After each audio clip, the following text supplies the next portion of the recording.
Hello, everyone. Welcome to today's talk by Sören Urbansky, sponsored by the Central Asia Working Group under the auspices of the Institute of East Asian Studies at UC Berkeley. This is an initiative that aims to bring Central Asia and Eurasia into focus by fostering campus-wide dialogue between faculty, visiting scholars, and graduate students working on the region. Our speaker today, Sören Urbansky, is a historian of Russia and China in the modern era, specializing in imperial and racial entanglements, migration, infrastructure, and the history of borders. He joined the German Historical Institute in 2018, first as a research fellow in global and transnational history in Washington, D.C., and since 2021 as head of its Pacific Regional Office at UC Berkeley.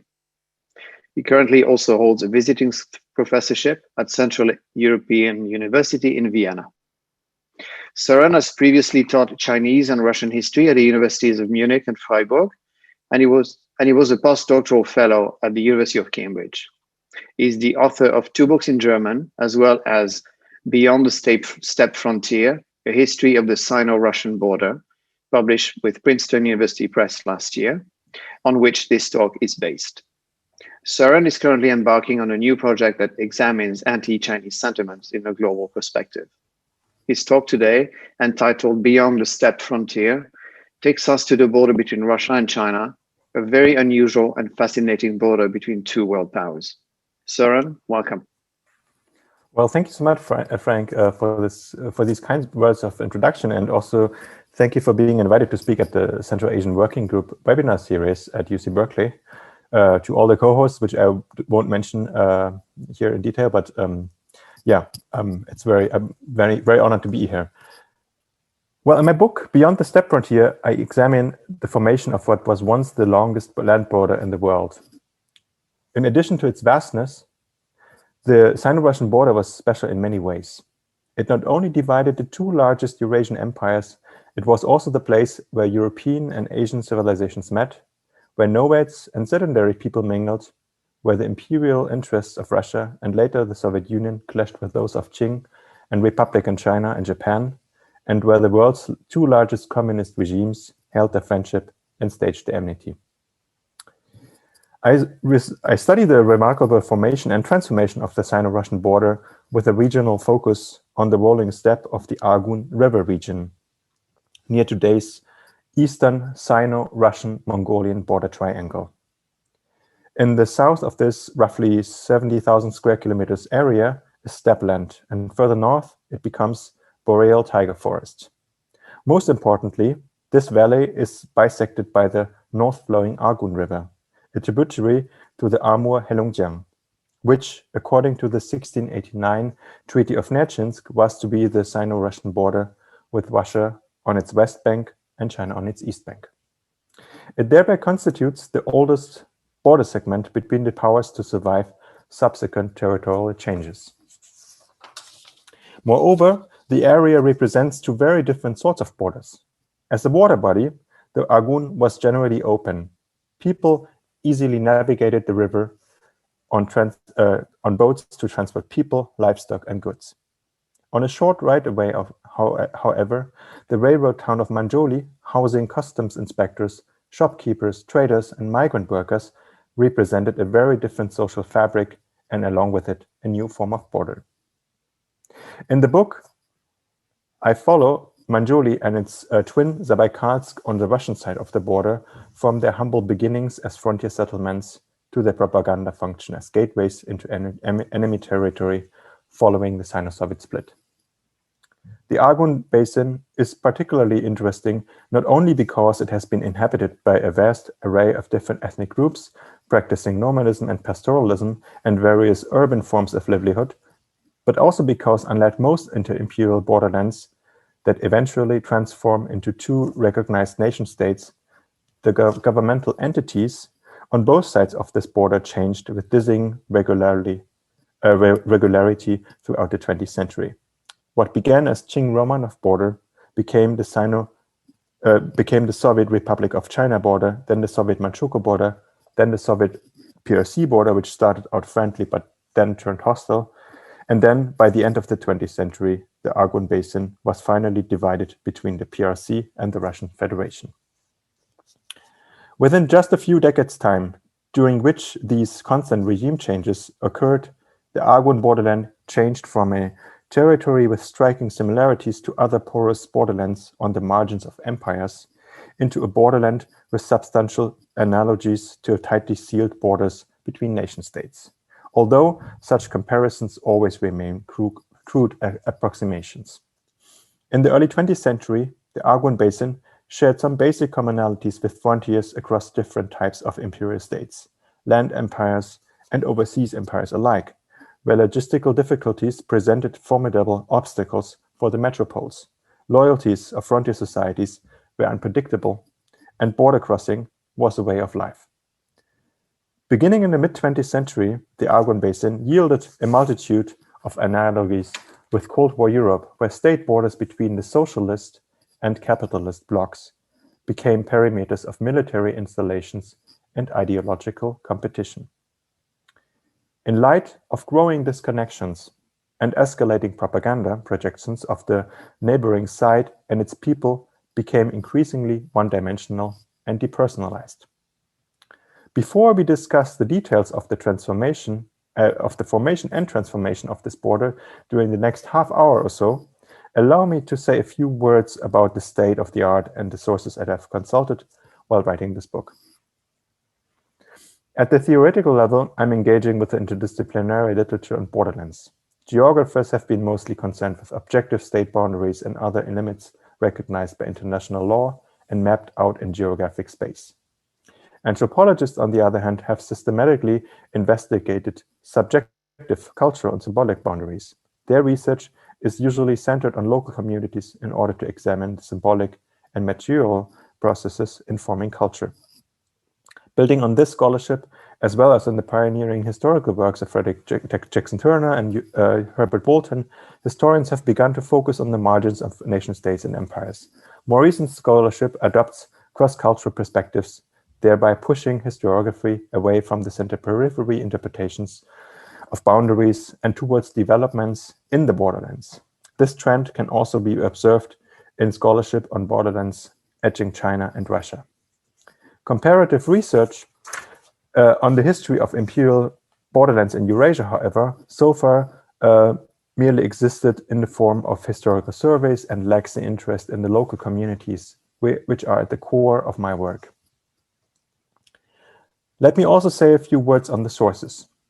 Looking beyond the big politics that formed this border to focus instead on the everyday life of locals and practices in the borderland is a difficult endeavor. Nomads with mobile lifestyles and contrabandists with secret trade networks were often illiterate or had no interest in writing proprietary documents. The same holds true for train conductors and border guards. This limitation must be kept in mind while tackling the project of narrating everyday encounters in remote contact zones. Yet, writing about this border has proven to be more challenging than penetrating the subaltern spheres of the local people, as we also have to deal with a range of archival cultures. In China, more so than in Russia, borderlands and minority issues remain sensitive topics in national historiography and the politics of history. Many collections of primary sources for the region and the period under study are incomplete or remain classified at present. Yet, I was able to reduce the Russocentric imbalance and draw on a wide variety of rich scattered sources. At the central level are the collections of the state bureaucracies associated with central governments. On the regional level, records consulted were those of provincial and military governors, of regional party chiefs and executive committees during the later periods, and finally, of customs and railroad authorities. Those and the holdings of state bodies at the district level offer glimpses into their everyday encounters, often challenging views from the very top. Annual reports on the operation of a railway station at the border, for instance, provide valuable information about how contacts functioned during the Sino-Soviet split when the state border had allegedly been closed. In addition to archival records, newspaper, as well as ethnographic surveys, field notes of travelers, local gazetteers, and other materials offer important bottom-up perspectives. Last but not least, all history serves as a valuable source of information. My interviewees, locals from both sides of the border, worked as train engineers, clerks, farmers, and teachers. Their commonplace professions and other facets of their life stories make their narratives indispensable to the task of deepening our insight into everyday social practices in the borderland. Now, let us finally zoom into the Argun borderland. Let me introduce to you Arkady Janeček.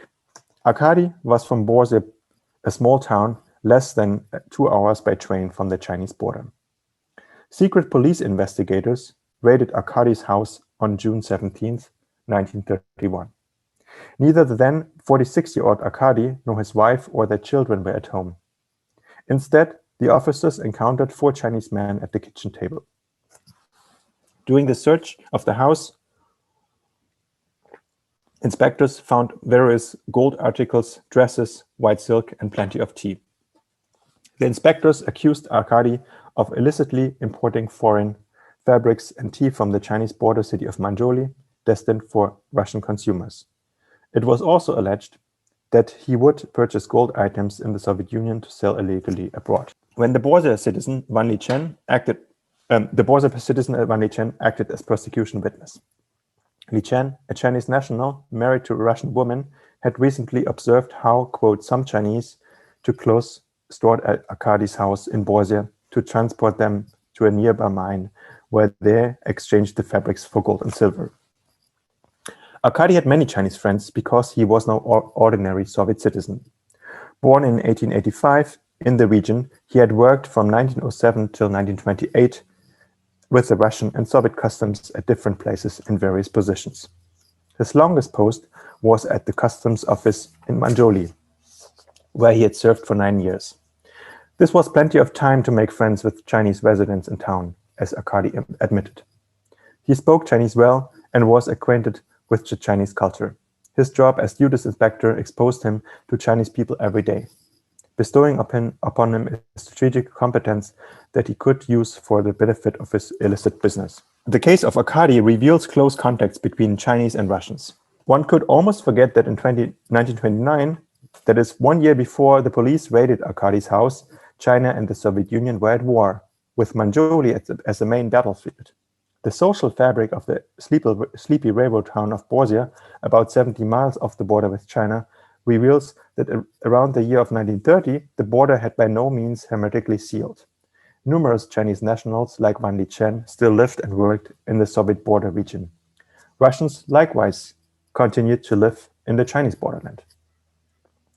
Through the autobiographical lens of Russians, Chinese, and indigenous people, and the visiting foreigners, and the stories they have to tell, I challenged the great picture of the diplomatic histories and top-down interpretations of the Chinese-Russian frontier and the Chinese-Soviet borderland. Listening to the voices of the nomadic headsmen, merchants, and border guards, acknowledging them as the historical actors and juxtaposing their narratives with the stories of the metropolitan elites makes evident that the fate of the imperial frontiers and borderlands was never solely decided in the metropoles.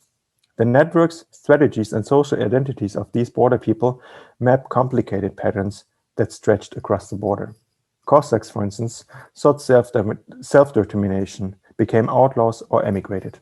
Arkady and other customs officials worked part-time as traders, selling commodities confiscated from them, confiscated from smugglers and contraband bazaars. Native nomadic herders responded to metropolitan incursions by practicing cross-border migration or strategic naturalization. Although China and Russia sketched the oldest section of the boundary over 300 years ago, the executive bodies did not efficiently control flows of people and commodities on their shared frontier. In many ways, the border remained an open imperial frontier where the social and cultural identities of the people of different ethnic and linguistic roots merged and shifted. Most parts of this imperial frontier space thus remain porous, with people and commodities continuing to flow freely. Abilities to construct, strengthen, and maintain international boundaries grew over time. partly because of advancement in technology and organization, but also because growing investments allowed resources to control even the remote peripheries. By introducing modern infrastructure, states authorized a particular form of border crossing, and in doing so, accelerated formal border making. Such infrastructure projects were built to facilitate the flow of goods, people, and ideas through the borderland corridor in a manner suited to the political creators. The Chinese Eastern Railroad, opened in 1903 as the last leg of the Trans-Siberian Railroad linking Chita and Vladivostok through Manchuria, was to become the crucial vector transforming the borderland. Yet it would take 3 more decades to transform the borderland tremendously. The metropoles would succeed in tightening the control over the entire borderland significantly in the 1930s, roughly by the time Arkady operated his sophisticated contraband network from his kitchen table. The metropoles did so by applying more severe penalties to border transgression and by installing much stronger military presence on state perimeters. No longer was just the external state boundary monitored. The borderland had become isolated from the inside and the outside, with border zones in which communities and their members were subject to special supervision and individuals' movement into them tightly restricted. With the international border firmly sealed, the Soviet Party state and the Manchukuo and later PRC governments deported or killed locals holding ties across the perimeter. Reliable citizens gradually replaced allegedly disloyal people, even if the definitions of the category reliable constantly shifted. The more the border thickened, the more it became necessary for individuals to be linked to state institutions to cross the border successfully. Traditional life patterns, if they continue to exist, became encapsulated in new national cultures. Military hostilities also reshaped the border as a metaphorical sphere now displayed as a bulwark against enemy neighbors in the propaganda on both sides of the river. The parallel border militarization of in the USSR and Manchukuo during the 1930s was a historical watershed that put an end to open borderlands. The elimination of a cross-border culture had a lasting legacy. During the post-war years, despite being marked increasingly by omnipresent friendship rhetoric and bilateral cooperation, border connections evolved as policies no longer established informally but strictly overseen by Moscow and Beijing. Thus, the international cross-border economy and the organized friendship delegation visits that to accompany them no longer resembled historically unregulated exchanges within the traditional borderland society. Stricter controls of flows of people was, however, just one reason for the shift into formality. Many of the new settlers have never crossed the border in their lives. Their lack of language skills and ignorance of the other culture generated indifference towards their new neighbors. The Sino-Soviet split in the 1960s and the 1970s resulted in a new arms race at the border, supplemented by more weaponry and soldiers than had even been assembled during the Manchukuo-Soviet confrontation of the 1930s and 40s. Transit cargo declined sharply as a result, and the Beijing-Moscow trains were no longer filled with Soviet and Chinese citizens. The Manjuli-Zabaykalsk checkpoint was in fact for some time, the Manjuli-Zabaykalsk checkpoint was in fact for some time the only railroad crossing open to travel between China and the Soviet Union. During the split, with only a few hundred passengers crossing the border every week, the overall number of travelers had been very low, even at the very last point of passage. The most striking finding to be gleaned from passenger statistics of that period is the decline in Chinese and Soviet nationals on the trains. In 1966, for instance, Chinese travelers still constituted the absolute majority. In 1969, however, only 2 Chinese passengers crossed the border by train out of nearly 7,000 passengers in total. Figures for several Soviet passengers are similar. During the 1970s, the overwhelming majority of passengers originated from the socialist sister states Vietnam and North Korea. Being close allies of Moscow, both countries sent students and business delegations to the Soviet Union as long as Beijing allowed their transit through Chinese territory. The traffic statistics thus reflect political relations in East Asia and beyond. They give an account of a highly regulated border that could not be crossed easily by ordinary tourists, world travelers, or locals. The rift had a lasting influence on more than just the passengers on the international trains. It had dire consequences for the economy and demography in the borderland. In addition, propaganda campaigns revived old motives of infiltration, sabotage, espionage, and disinformation, imbuing the border with new legitimacy as a space of enmity. Yet, with the border now closed for decades and the population no longer familiar with the neighbor, such messages were arguably more effective than ever before. To get a better idea of how isolated the Soviet citizens had become over time from their Chinese neighbors, we can take a look at local newspapers. From the 1970s on, China was to appear in the Soviet local newspapers only sporadically, when Moscow anticipated new acts of aggression along the border emanating from Beijing or became aware of new anti-Soviet sentiments in China. Apart from the reports on Chinese politics in the state media, Soviet border dwellers learned surprisingly little about China during the period of conflict. Until the late 1950s, however, when official relations between Beijing and Moscow had still been cordial, the case had been quite different. Local papers would, for instance, discuss the seemingly amicable joint working life of the Soviet and Chinese duty officers at the border stations of Zabaykalsk and Manjuli. The wording even then would have sounded stereotypical and crude, yet the descriptions in the stories were astonishingly specific and vivid. The people in it had names, as did the places on both sides of the border. The reader might know the places and perhaps even some of the people, but an article from 1959 was to be the last such local report to make explicit mention of the dealings between Soviets and Chinese in the borderland, and in fact would be the final article to name Manjuli for a long time. Though Zabaykalsk and Manjuli lay just 6 miles apart, and one could gaze at the other across the border from the peaks of the steppe hills, the Soviet regional press refrained from mentioning Manjuli and other places in the Chinese border region for the next 26 years. At the beginning of my talk, we have already met Arkady and his Chinese friends. Allow me now to introduce yet another local border resident, the Chantre Vera Zolotaryova.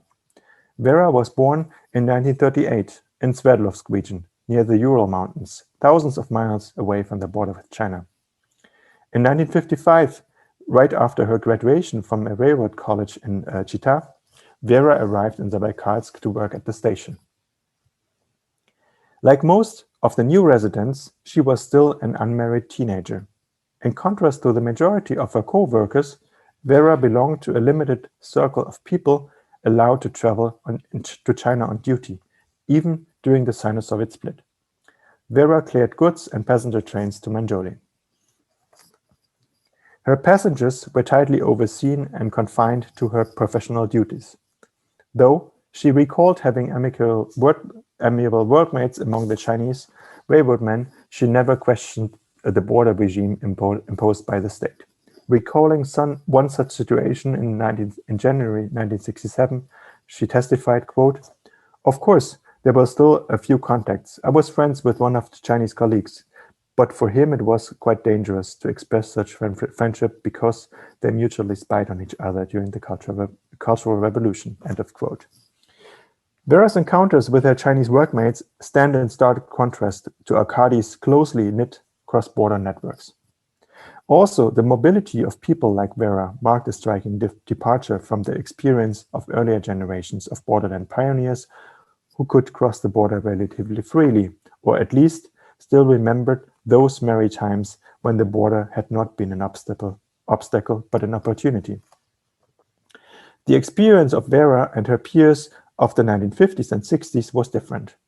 Vera had spent her childhood and teenage years in the Soviet heartland provinces, far away from the Chinese border. So did most Chinese residents who moved in great numbers to the borderland beginning in the 1950s. Because of the tight border regulations in place, unlike Vera, most had never set foot in the neighboring country, as the border remained essentially closed for locals, as did the border zones for ordinary citizens. Engine drivers and shunters like Vera did far more than clear goods and passenger trains. Sometimes they assumed delicate tasks made necessary by relations between Moscow and Beijing. Zabaykalsk Municipal Party Committee received instructions from and regularly reported to the CPSU Central Committee in Moscow on meetings between Soviet and Chinese railroad men. Let me conclude with two of these encounters. On May 1st, 1972, 12 Manjoli railroad men visited Zabaykalsk. The program included a reception at the station's hotel, the screening of a movie on the Great Patriotic War, and lunch in the railroad club. The Chinese delegates proposed toasts for May Day, for solidarity, for the friendship between the Chinese and the Soviet peoples, and for the railroad men of Manjoli and Zabaykalsk. Together, they sang the International. During the brief visit, quote, not a single time did the Chinese guests bring up ideas of Maoism and Mao Zedong thought, end of quote. To the Central Committee in Moscow, this was probably the most important message in the report. Following a similar format, Soviet delegates paid a return visit to Manjoli the next day to find, quote, a welcoming and friendly reception, end of quote. With the permission of the Chinese authorities, the guests also had got the chance to visit the Manjoli Soviet War Memorial. Though more sporadic and smaller in scale, in form and content, these resembled exchanges of delegations that had taken place under the alliance regime of the 1950s. In times of conflict, however, those meetings fulfilled the government's desire to exercise goodwill diplomacy at the lowest level. Moreover, depending on the changing state of diplomatic relations, both sides occasionally rejected proposals for visits. In 1975, the Communist Party leadership in Manjoli declined a request by Zabaykalsk's district party committee for a ceremonial laying of a wreath for the fallen Soviet soldiers at Manjoli's War Memorial to mark the 30th anniversary of the liberation of Manchuria from the Japanese.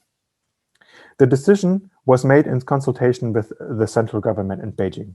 Zabaykalsk's station master was then informed by the Chinese that the Chinese people did in fact honor Soviet men who had given their lives with annual wreath-laying ceremonies at memorials and cemeteries. Yet, with deployments of large Soviet military forces on the Chinese border, joint commemorations would be inappropriate. Vera and the other railroad workers in Manjoli and Zabaykalsk composed almost the sum of all legal border crosses in the period of conflict. Sometimes the last border crossers were exposed to the risks of political turmoil. Sometimes, too, they assumed the role of weather balloons. As these metaphorical balloons rose into the atmosphere, they gathered important data on behalf of the political leadership in Beijing and Moscow. Their visits were quite accurate ways of measuring conditions on the ground, given the difficult relationship between the two communist regimes. In most cases, however, shunters and engine drivers simply did their jobs.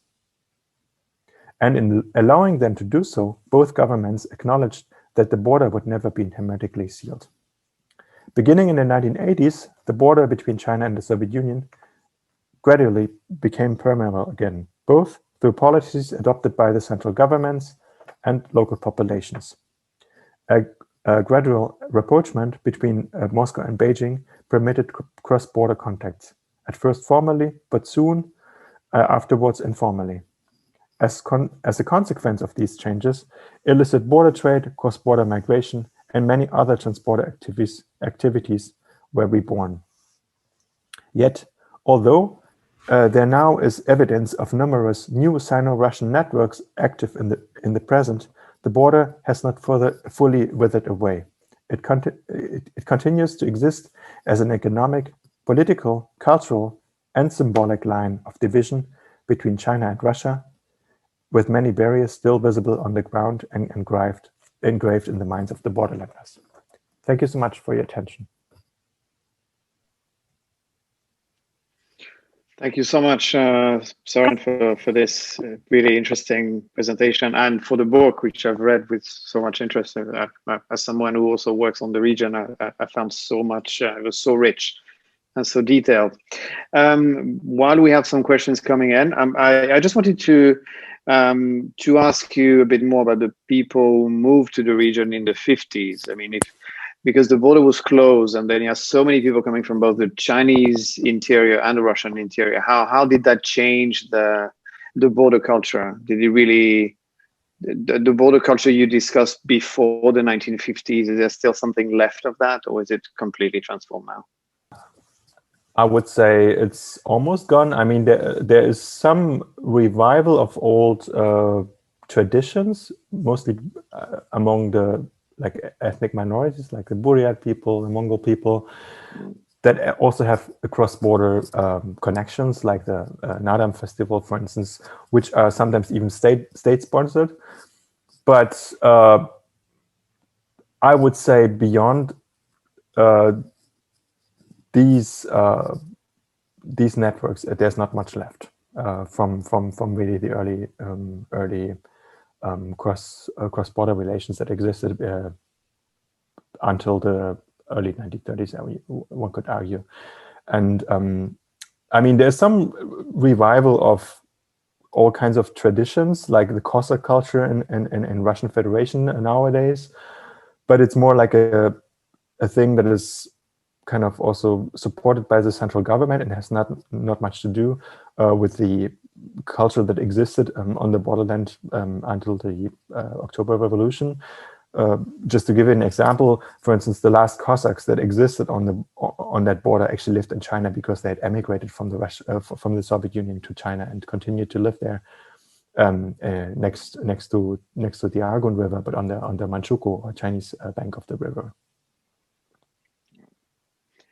We have a question asking for clarification, because you mentioned a section of the border near the Argun River, and someone is asking whether that's representative of the border overall, or is it different?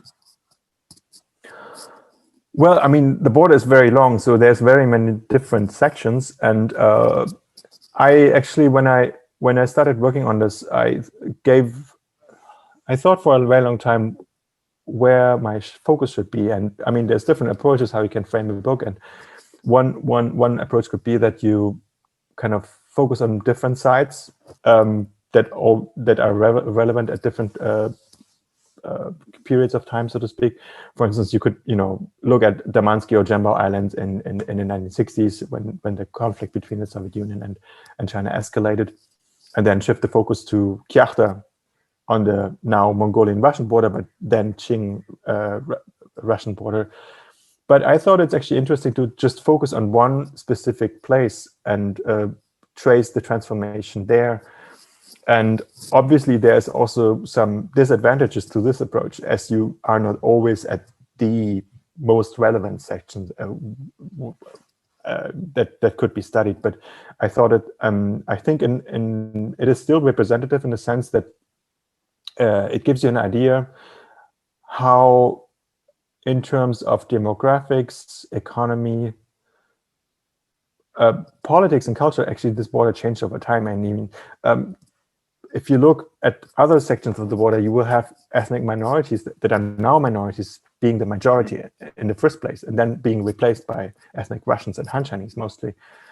And you will have local cultures, local kind of ways of living, hunting, gathering, nomadism, being replaced by agriculture, like sedentary agriculture, by collectivization, and so on and so forth. So I think it's, in that way, it's still representative. And I mean, China and Russia, or the Soviet Union, being two very centralized states, became very similar in, all along the border.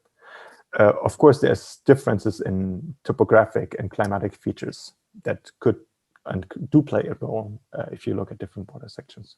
That's for sure. Yeah, I mean, what you describe kind of really reflects other sections of the border I've studied.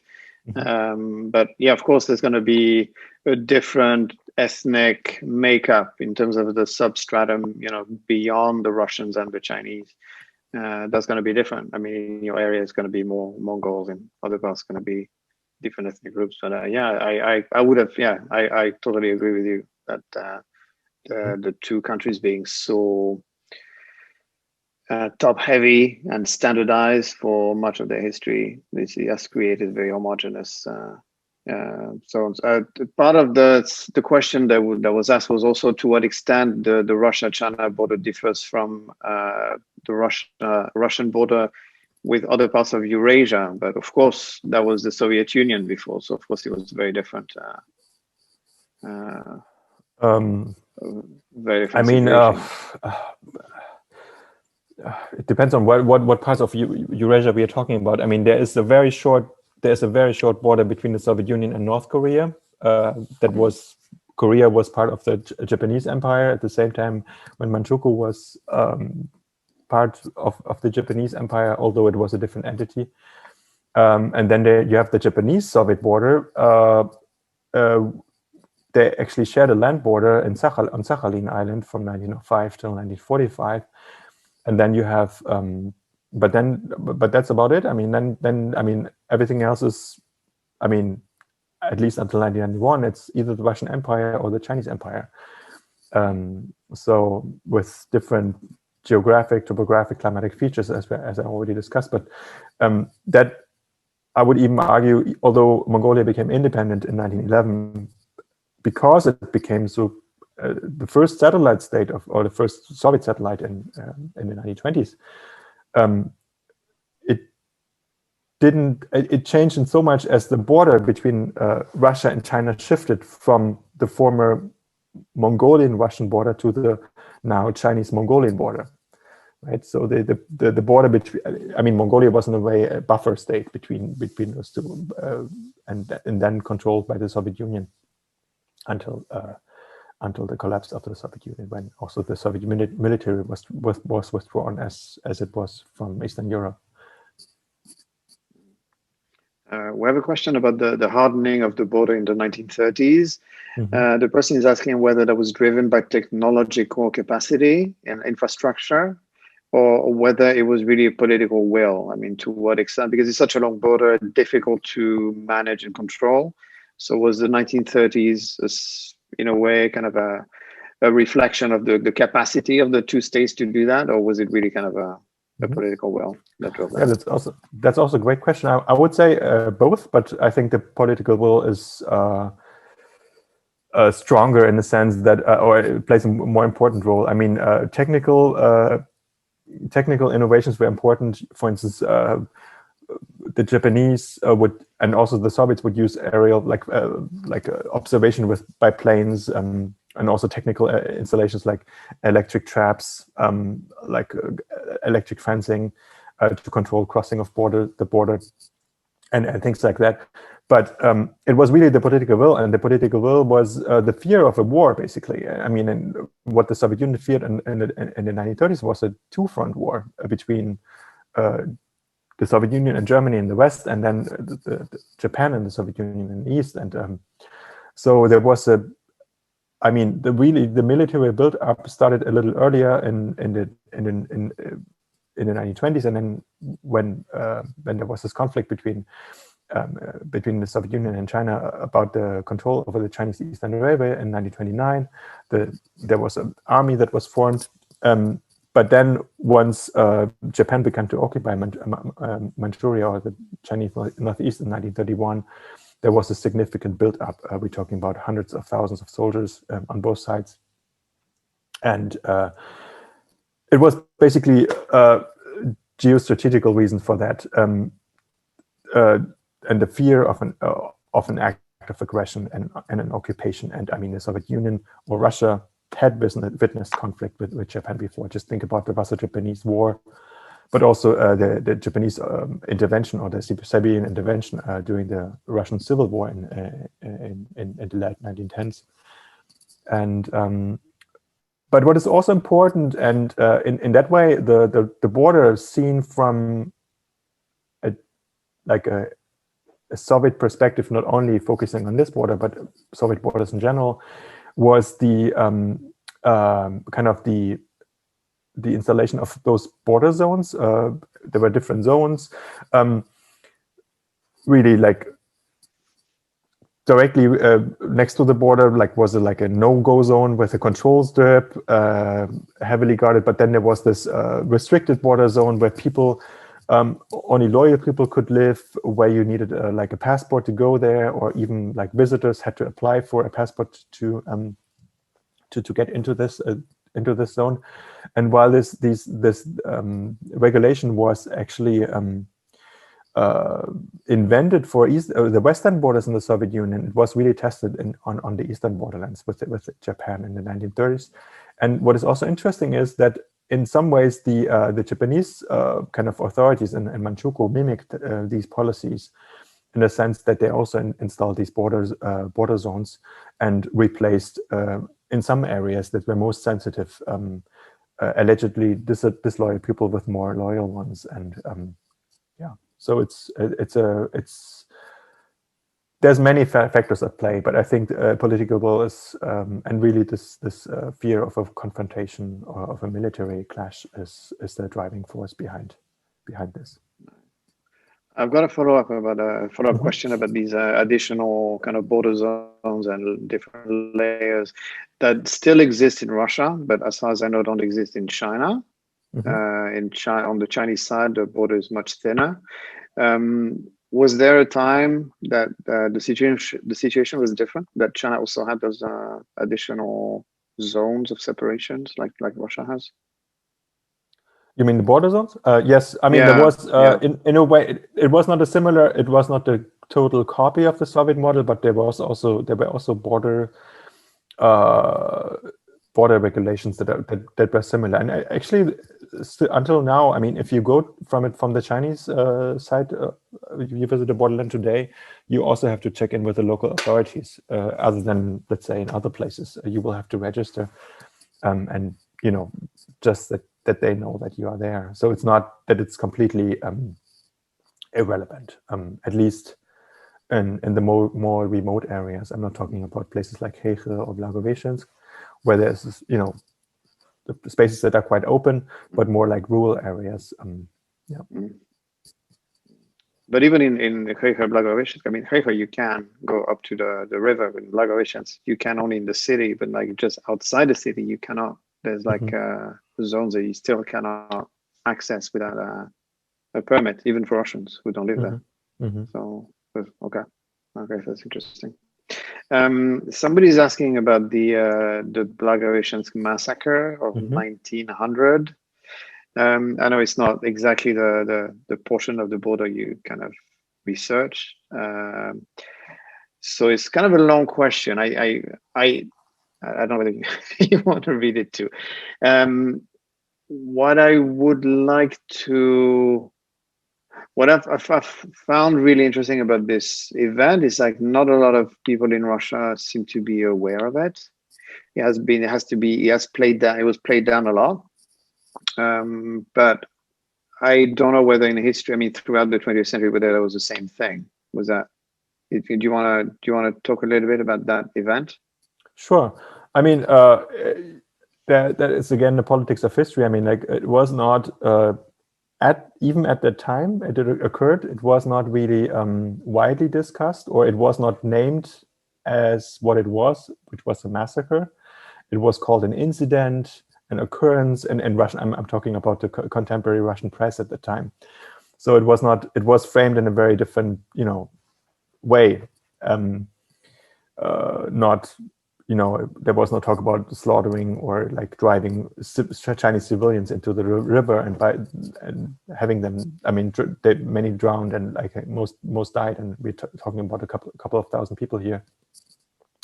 And later, I mean, if you look at Soviet and Russian historiography, and even nowadays, it doesn't really play a role. I mean, I actually was in the local history.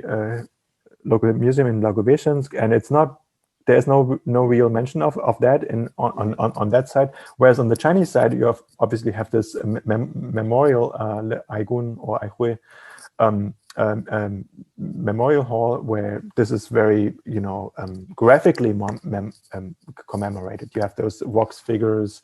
You have this wall of the bells. I mean, there's different things that are commemorated there.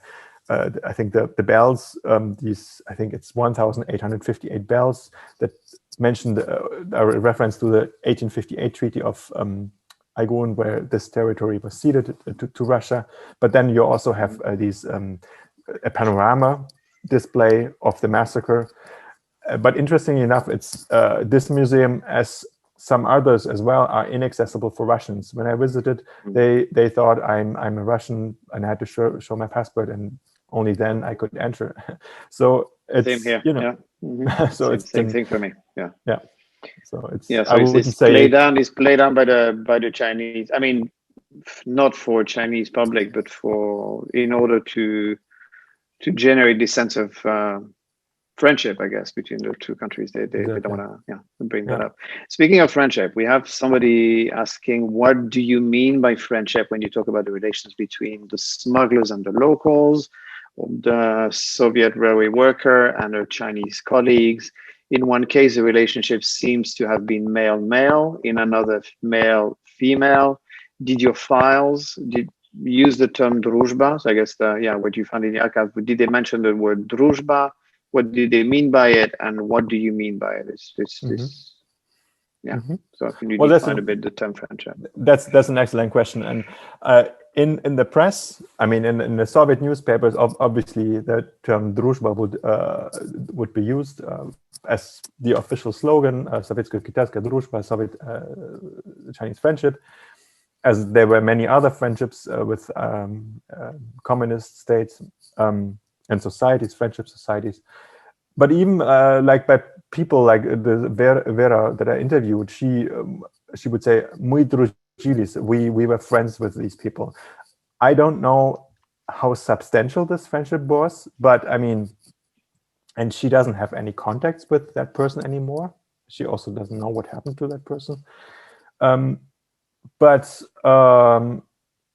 I would say during that time, if there were a friend, I mean, and now I'm talking about the 1950s, that is the official period of friendship, or the honeymoon between Beijing and Moscow, this very short period of maybe actually less than 10 years, where this friendship was officially kind of like fostered in the press, but also like working contacts existed. I mean, she didn't speak any Chinese, and her Chinese colleague didn't speak any Russian. So, how deep can a friendship be, right? I mean, under these circumstances, and there were no, at least not that I'm aware of, in the borderland, like romantic relationships during that time. Whereas, if you look at the earlier period, that is until the 1920s, there were all kinds of contacts. I mean, the network, the smuggler network I mentioned, Arkady and Xin Fanbin, his Chinese counterpart, they had like economic incentive for their friendship, but they have known each other also for like 10 years or so. So there was, I think, more than just friendship. I mean, more than just economic contact. There was some level of trust, I would say. I don't know to what degree this goes all the way down to friendship. He never, in the source, never the word friendship is mentioned. I mean, like druzhba, like in this stereotypical way as it is later in the Soviet press or in the Chinese press as well. But there were also all kinds of other contacts. I mean, it was quite common that mostly Chinese, like men, were married to Russian women, mostly, and also in the sense that Chinese would kind of blend into Russian culture rather than the other way around. That is mostly because, I mean, the migration in the early period of Chinese to this border region was a male migration. It was often seasonal only. They would go there for the summer and go back to in the winter, but also people would stay for longer, and people would be employed in like marmot hunting, trapping, but also like gold mining, so like male professions mostly. And they would kind of, fall in love with Russian Cossack girls from the other side of the river, and there's many instances of these marriages, and there's still the descendants of these kind of interethnic couples that live on the Chinese side and have become actually a tourist attraction on the Chinese side nowadays. The term friendship is true. It's a very loaded term. I mean, my research has been on the contemporary situation, and yeah, it's a term that people would say they do have friendship with the other side. Some say that they don't really have the friendship because the culture is too different. So it's true. It's a very tricky term. You mentioned briefly marriages. I know from my own research that the marriages between Russians and Chinese are nearly always between Russian women and Chinese men. Something I haven't been able to really figure out the reason why. Do you have any? I mean, is it something that you see when you go back in the archives? Is it more balanced? No. Or do you see the same kind of? It's not more balanced, and I would say it's for the most part for economic reasons. I mean, I mean, it also depends on what period you're talking about. I mean, you can see this also among immigrants, Russian immigrants that emigrated to Harbin or other places in Manchuria, then moved on to Shanghai.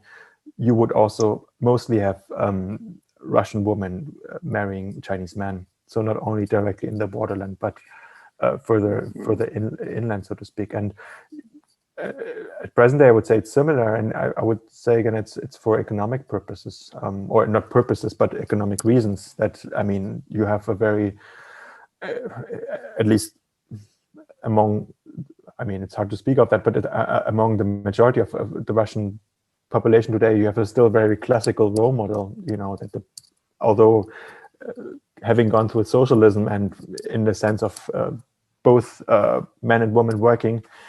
The breadwinner is still the man, or the you know, and in that sense, it's a very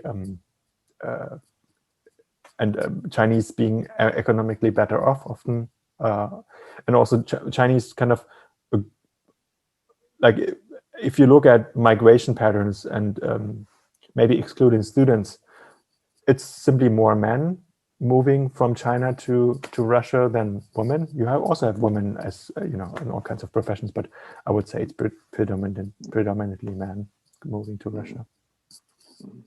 But it's not. I don't have any statistical evidence or haven't done research on that. So it's just, you know, my pure observations, so to speak. Right. Koreans in the borderland cause special attention from the Soviet government. I wonder if the Manchu people, the natives of Manchuria, also brought up any difficulties in the two countries dealing with their borderlands in the modern time. Was there any border trespassing Manchus during the Soviet times? Yeah, because the Koreans, I don't know if you want to talk a little bit about the roles of the Koreans. Well, I mean, the Manchu as an ethnic group were like really. First of all, there were very few Manchu people in the region that I study, and also as an ethnic group, they were much, you know, smaller or less significant. I mean, the biggest ethnic minorities in that along the border, if you can speak of ethnic minorities as a term, are Mongol people like Buryats and Koreans, and then some Tungusic people like the Girded and others, but. Not that, I mean, there's these 64 Manchu villages that are a symbol, or still a very powerful symbol, like at least in Chinese historiography, that those villages that they continued to exist after the Amur territories, the territories north of Amur were ceded to Russia, and then with the massacre in 1900 that was mentioned, these people also were driven out. But although they were called the Manchu villages, it was mostly from what I know, Han Chinese that lived there, and not Manchu people. So not that I'm aware of.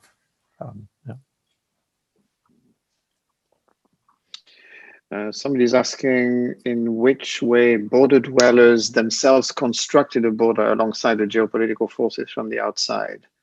So I guess that would probably be the role of the Cossacks. I'm thinking also maybe of the work by Natalia Ryzhova on islands, on how kind of Russians take on the role of the defender of the border. Do you want to? Is there something similar in the past, and can you Talk a little bit about that. Yeah, I mean, there's a whole border culture, and also I wouldn't call it border fetish, but I mean, like the whole. I would.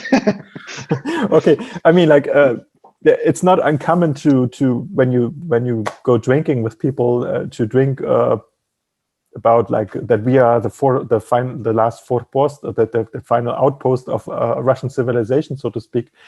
When you are at the border, and but this has also been nurtured by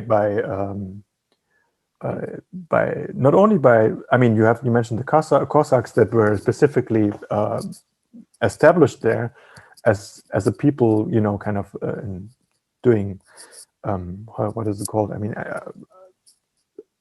who were farmers / border guards, right? So had this dual function, but then later, I mean, people who moved there on purpose. I mean, there were incentives, right? I mean, if you would live at the border, you would get several. I mean, you would get higher salaries. First of all, you would get an addition to your salary because you live in the Far East, and it's an economically, it's kind of climatically harsh condition. But you would also get another like addition to your salary, which people called, grobovaya, which means like the coffin allowance. I mean, because you would be the first. I mean, if the Chinese would attack and invade Soviet territory, you would be the first who dies. So I mean, there is a strong. I mean, there were economic incentives, at least from on the Soviet side of the border, and I mean, being isolated from the inside and the outside, and this is very different from other borders, as I said. I mean, that not even ordinary citizens from the Soviet Union could travel there, created all kinds of like a dual border and dual isolation that still are very strongly engraved in people's minds. And I mean, in a way, there were similarities on both sides. I mean, on the Soviet side, you had the DND, the Dobrovolny Narodna Druzhina, the People's Volunteers Militia, people, basically civilians that would also guard the border. People who would report any suspicious activities to the authorities, and many people, I think, as much as 10% of the population on the Soviet side were enlisted in these organizations. So, what I want to say is that it was very deeply engraved in, or was it part of every of people's life in the borderland, and in many places, basically like places like Zabaykarsk, I think you may say at least half of the population lives off the border, by working for the military or working for the railroad, for instance. So I mean, it's their life, and they live. I mean, as smugglers lived before because they lived by the border, now they control the border and live off the border. So it's a different reason, but it's still part of their raison d'être, so to speak. I don't know if that answers the question. Yeah, I think it was. I mean, it was the same in Blagoveschensk in the 50s and 60s, 60s, 70s, and up until the border reopened. There was the sense that you were guarding the border by being an inhabitant of that city, and you still see kind of reflection of that, I guess. Yeah, when you're in the architecture of the city, there's a lot of memorials and military monuments and stuff like that. So it really gives a sense of the border. Mm-hmm. You mentioned a little bit earlier the way the Russians spoke Chinese or didn't, and the way the Chinese spoke Russian. There's been quite a bit of writing by contemporary Russians on this idea of Russian Chinese pidgin, mm-hmm. This kind of pidgin language. Have you come across that in the archives, and do you know a little bit more about that, the way it was used? Yeah, I mean, there was. I mean, obviously, the classical example is the Kyakhta pidgin that has mm-hmm. been well studied by linguists and mostly linguists, but also historians. But in the sources, I mean, in archival sources, it is not. I mean, it's not transliterated in the sense that you can identify it as pidgin. It's more that the answers given by, for instance, Chinese being apprehended by Russian or Soviet authorities, the answers being simplified, like in an almost childish manner.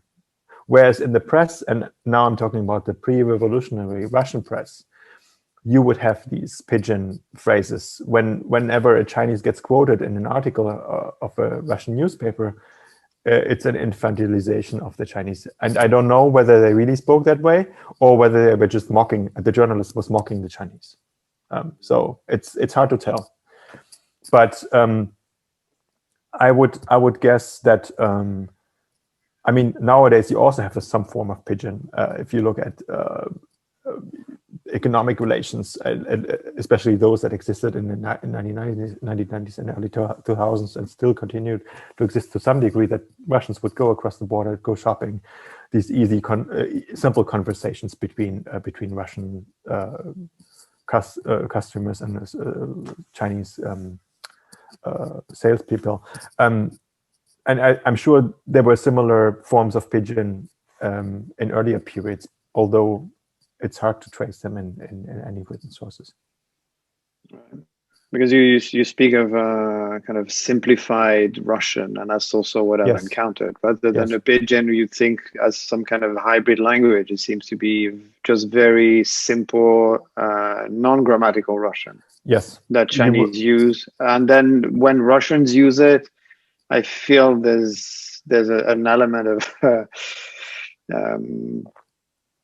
I don't know. They don't use it in the same way. The Chinese use it because maybe that's the limitations of the linguistic limitations, whereas Russians use it being very well aware that it's incorrect, and they use it in a way kind of to infantilize the other. I mean, yes, absolutely. I've noticed that in markets and interactions.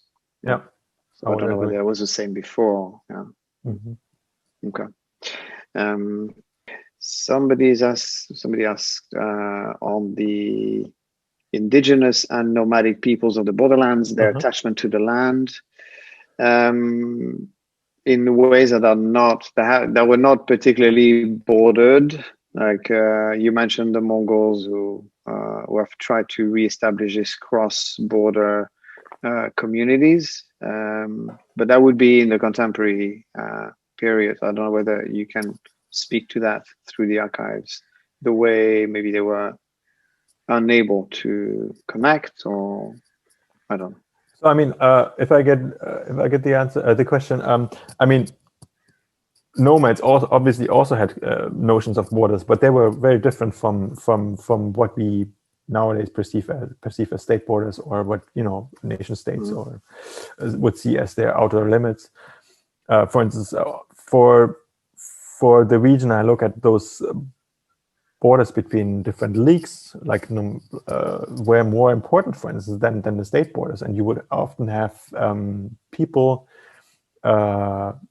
having their summer pastures on the one side of the border and the winter pastures on the other side of the border. And this has never been a problem until the early 20th century, even although in earlier periods the border was already being staffed by Cossacks and also by mostly ethnically Mongol people on the Chinese side of the border. They were only replaced by Han Chinese in the early 1900s. And also, I mean, the same is true for Cossacks. I mean, Cossacks for a long time did have pastures for their livestock on the Chinese side, and it only becomes an issue in the last year of the Qing dynasty.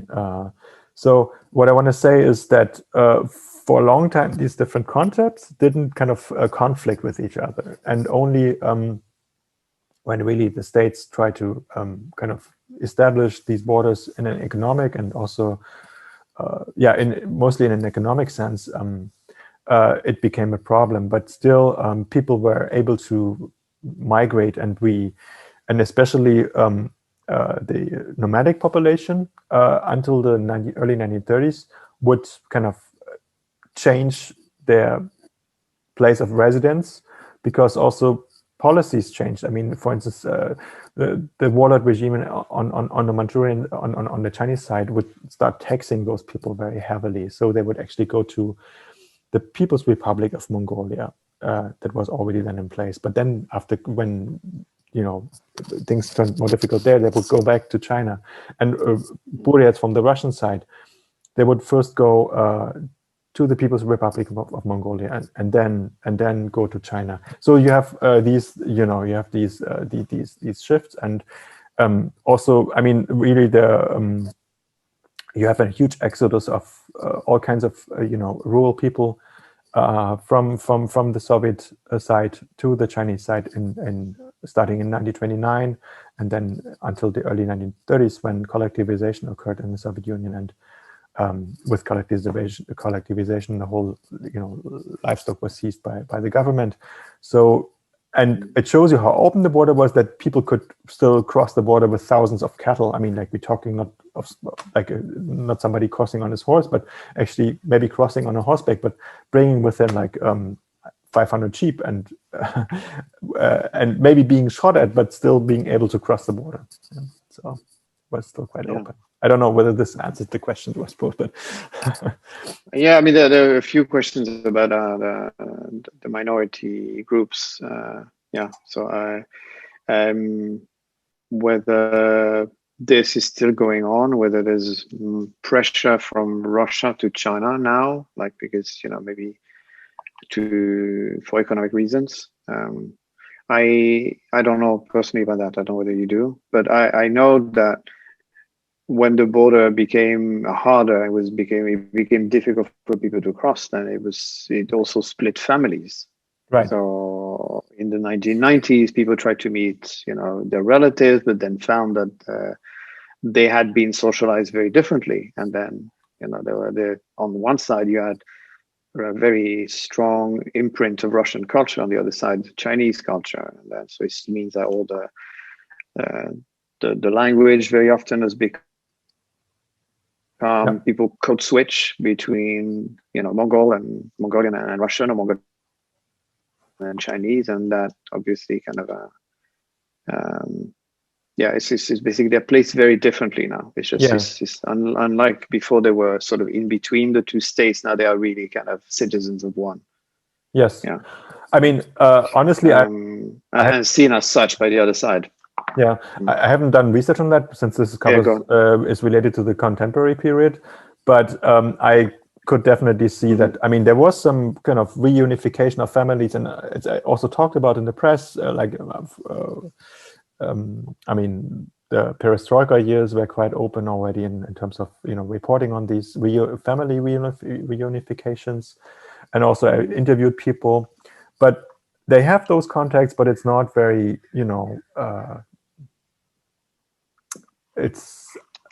I'm not aware of any like long-lasting reconnections in the sense that they would become very close again, apart from these. But I might be wrong. And what is also interesting, and I mean, I obviously just spoke of very few examples in my talk, is, I mean, I mentioned those Cossacks that emigrated to the Chinese side in the late 1920s and early 1930s.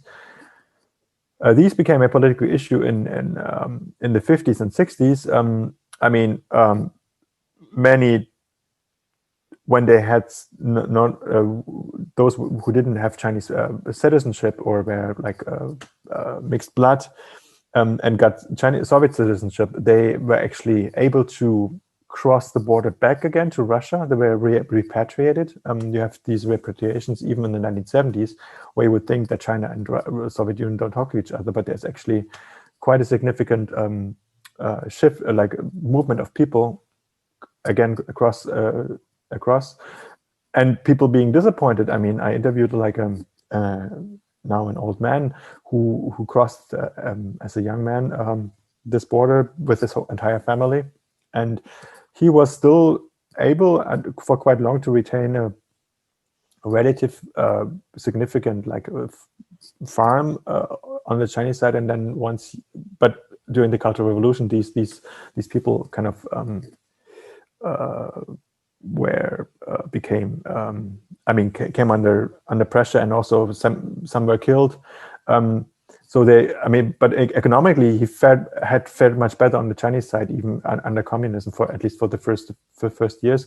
And then once he, moved across the border, he was assigned to a kolkhoz or a sovkhoz, and could have maybe one cow and a goat, and that's it. And he was very disappointed. But still, he was happy to move back to a country where he never been to before. Yeah, some people were able to do that, but I think others that were in between were seen in a very suspicious way by both states. Oh, yes. It was actually kind of dangerous too. So I spoke to people who had to hide their connection, during that time. They had to hide their Chinese heritage or Russian heritage. Yes, I mean, like there's depending on the time you're talking about. I mean, like. People like Arkady Yanechik, the person I was referring to, the customs official who turned into a smuggler, he would have been accused, and I don't know what happened to him afterwards, but in the 30s, he would have been accused as a Japanese spy because he had been living on the Chinese side, had contacts to Chinese.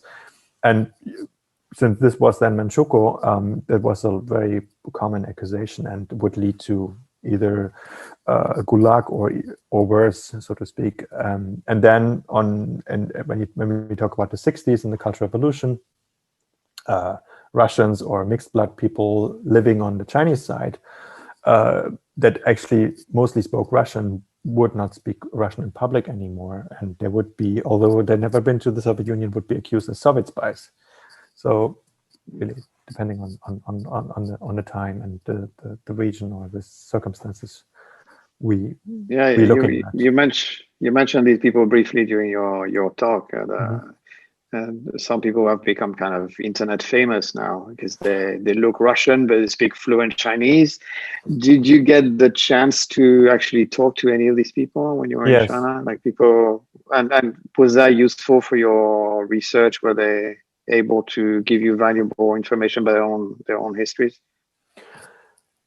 Well, in the sense that how they perceive their own lives, I mean, it's always very subjective. I mean, there's this one guy who's really famous in China, Dyatlov Petrov, as he is called. He's not from that region, but he's, I think, on Kuaishou, on this video platform in China. He's a social media kind of starlet, so to speak. But I've spoken to others along the Argun River, where those Cossacks lived, and for me it was more interesting, like how they've been born. The really old ones have been born in Russia, then moved to China, which became Japan, and then lived their whole life in the People's Republic of China, but never, like, people that never really learned Chinese, but others that are fluent in both languages but can't write, for instance. So it was interesting in the sense of, like, what languages do they speak? Did they go to school?